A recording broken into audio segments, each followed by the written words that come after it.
ये सामने एक जो आम का पौधा मेरा देख रहे हो, और ये जो है एक नान में लगा हुआ पौधा है। और इसको मैंने एक डेढ़ महीने पहले आपको ये एक वीडियो बनाई थी, तो इस पर काफ़ी सारा फूल आ रहा था।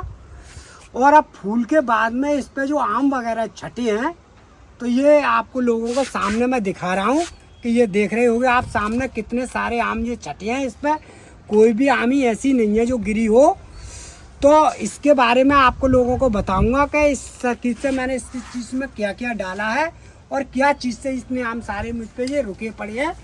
तो इसके बारे में आज मैं पूरी जानकारी दूंगा।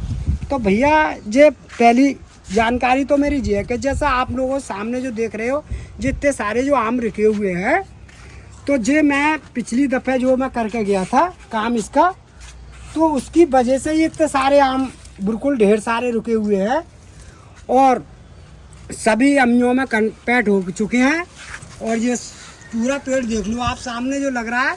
और ये 12 मासी वाला पौधा है आम का, जो मैंने आपको दिखा रहा हूँ। जो 12 मासी है, इस पर देखो मोहर भी आ रहा है अभी, जो बाद में जो किल्ली फूटती है तो इस पर जो मोहर भी आ रहा है। अभी इस पर आम भी नहीं छटा है, और इस पर जो है वो छट चुकी है आम जो भी छटी हुई है। तो इस पर काफ़ी सारे छोटे से पौधे पे और काफ़ी सारे माल आया हुआ है। जे नहीं है कि खाली मतलब दिखावा ही है। तो इसकी वीडियो मैं बार बार इसीलिए बनाता हूँ कि जैसे आप लोगों के घर पर किसी प्रकार से अगर आम का पौधा लगा हुआ हो तो उसकी देखरेख कैसे करनी चाहिए और क्या करना चाहिए, तो उसके बारे में आपको मैं पूरी जानकारी दूंगा भैया। कि इसके बारे में कि आप चाहो तो इस तरह के पौधे लगा कर और गमले में ही आम ले सकते हो। मगर उसका आपको, जैसे मैंने आप लोगों को बताया है कि जैसे आप लोग जिस चीज़ का मैं इस्तेमाल करता रहता हूँ वो चीज़ आप डालोगे, तो मुझे जहाँ तक की उम्मीद है कि ऐसा ही फल रुकना चाहिए जैसे इस आम के पौधे पर रखा हुआ है। क्योंकि ये तो 12 मासी है, एक दफ़े ख़त्म हो जाता है तो दोबारा फल आ जाता है। और जो 3-4 वैरायटी ऐसी हैं जो गमले में अपने यहाँ हो जाती हैं। क्योंकि ये गमले की जो वैरायटी होती है वो एक तो होती है अमरपाली, वो गमले में बिल्कुल आती है, तो वो एक ही साल में एक दफ़ा आता है। और एक दूसरी वैरायटी हमने अपनाई है, जैसे अचार वाला आम होता है रामकेला, वो भी गमले में आ जाता है क्योंकि उसकी हाइट कम होती है। तो ये 2-3 वैरायटी के पौधे ऐसे हैं, जैसे बम्बई का पौधा है वो भी कम हाइट पकड़ता है, उस पर भी फल आता है। वैसे इनके यहाँ जो पौधे लगे हुए हैं, काफ़ी सारे आम के पौधे लगे हुए हैं। तो जो वीडियो जो बना रहा हूँ वो बना रहा हूँ मैं इसकी 12 मासी की। और बाकी जो पौधे पर फल लगा हुआ है, जैसे गुलाब जामुन का भी है, अमरपाली का भी है और रामकेला की पौधे हैं, उन पर भी सारे पर फल आ रहे हैं। वो गमले में लगा रखे हैं, मैं आप लोगों को दिखा दूंगा। तो ये सारी चीज़ें इन्होंने मतलब करीब में 10-15 पौधे ऐसे कर रखे हैं कि इन पे इनके यहाँ फल आते हैं। तो और पौधे पर आते हैं वो एक साल में एक ही दफ़ा आता है। और इस पौधे पे मैंने साल में 2 दफ़े फल ले चुका हूँ, क्योंकि मैंने इसकी वीडियो भी 2 दफ़े बना दी है इस पौधे की। पिछली वीडियो भी मैंने बनाई, बहुत फल आ रहे थे तब भी बनाई इसकी। और आज इसके छोटे छोटे फल हैं इसीलिए बनाई है।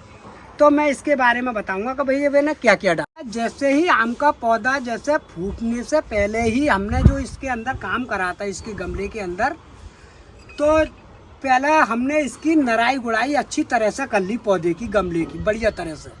सब घास फूस सब हटाने के बाद में हमने पौधा फूटने से पहले ही, जैसे जनवरी फरवरी में जो पौधा फूटता है आम का, उससे पहले मैंने इसके अंदर डाला था वो एक जो आता है वो नीले रंग का तूतिया आता है, थोड़ा सा वो इस्तेमाल करा था। और थोड़ा सा जो ठंडा वाला जो चूना होता है पनवाड़ी की दुकान पर मिलता है, वो चीज़ मैंने इनको दोनों को मिक्स करने के बाद में इस गमले की जड़ में डाली थी। तो उससे ये पता चला था कि इससे बीमारी पौधे पर बहुत कम लगी थी। जैसे गुंदा लग जाता है और पेड़ एकदम इठ जाता है और जैसे बंधा बंधा हो जाता है, पत्तियां साफ नहीं रहती हैं, तो उस चीज़ से इससे बहुत छुटकारा मिला था भैया, बेकार आपसे कह दूँ।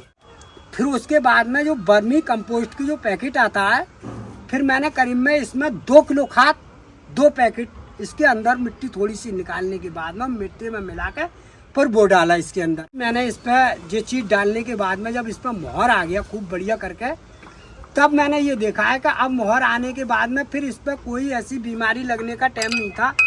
तो बीच बीच में ऐसा होता है कि जैसे कोई फफूंदी या कोई वैसी चेपा की जो बीमारी लगती है, तो ये एक वो आती है दवाई, वह इमीडा नाम की एक जो दवाई आती है वो लगाई थी, और एक फंगस की दवाई आई थी वो डाली थी। दोनों को मिलाने के बाद में इस पेड़ पे छिड़काव करा था। तो जो हमारा जो फफूंदी से और जो चेपा की जो बीमारी थी वो सारी अपने आप आराम से हट गई, और जितनी जो आम हमारे झड़े नहीं, और वो बीमारी बहुत तेज़ी से भागती है आम के पौधे पे। तो वो चीज़ हमने छिड़कने से हमारे जो आम का पौधा है वो एक एक आम ही आराम से बच गई। आप देख रहे होंगे सामने इतने सारे एक गुच्छे पर फल जो रुके हुए हैं उस दवाई की करामात से रुके गए। क्यों कि अगर जो चेपा और जो फफूंदी जो आ जाती है वो एकदम से इट देती है, और छोटी छोटी आमी जो बनती है मोहर पे वो एकदम गिर जाती है। तो एक जो होता है जैसे माहू ना होता है, माहू आ जाता है उस समय पे, जैसे ही मोहर आता है तो माहू भी बहुत तेज़ी से भागता है। तो वो चीज़ भी हटाने के लिए वो बहुत अच्छा काम करता है। क्यों कि जो कटोरी जो आम की जो बनती नहीं है तो माहू जो पकड़ के खा लेता है उसे, क्यों वो चिपटता ही ऐसा ही है, वो मालूम भी नहीं पड़ता, बहुत बच्चा होता है और इसके यहाँ पर चिपट जाता है डंडी पे।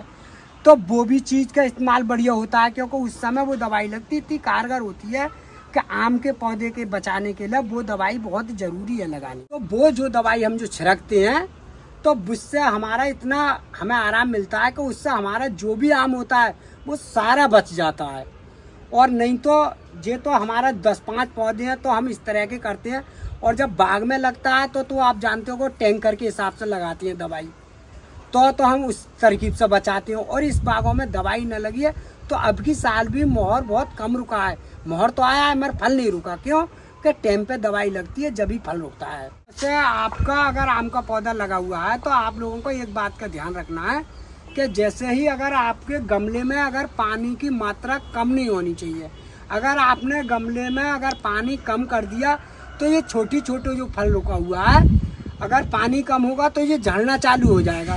तो उस समय आपको पानी की मात्रा बढ़ानी पड़ेगी, तो अगर पानी की मात्रा नहीं बढ़ाओगे तो आम ही जो हमारी छोटी छोटी दिख रही है इसके अंदर इतनी तेज़ी से जो चेपा होता है, जो रस होता है, तो वो जब ही भागता है कि जब गमले में नमी होती है और पेड़ में जान होती है। तो आप लोगों को भैया पानी का ज़रूर ध्यान रखना। इस समय जो है गर्म हवा चलती है, तेज़ धूप पड़ती है, और फिर गमले में पौधा लगा हुआ होता है तो वो और ज़्यादा पानी मांगता है। तो इस समय तो आपको पानी का ध्यान विशेषतर ज़्यादा ही रखना चाहिए। तो भैया ये आम के पौधे की छोटी सी जानकारी भैया अगर अच्छी लगी हो तो कमेंट करके बताएं। आगे को अगर कोई पूछना हो आप कमेंट करके बताएं, जिससे हम आगे को वीडियो बनाए तो उसकी जानकारी और आप लोगों को बढ़िया दे सके। तो भैया पसंद आई हो तो वीडियो को लाइक कर दियो, वीडियो को शेयर कर दियो।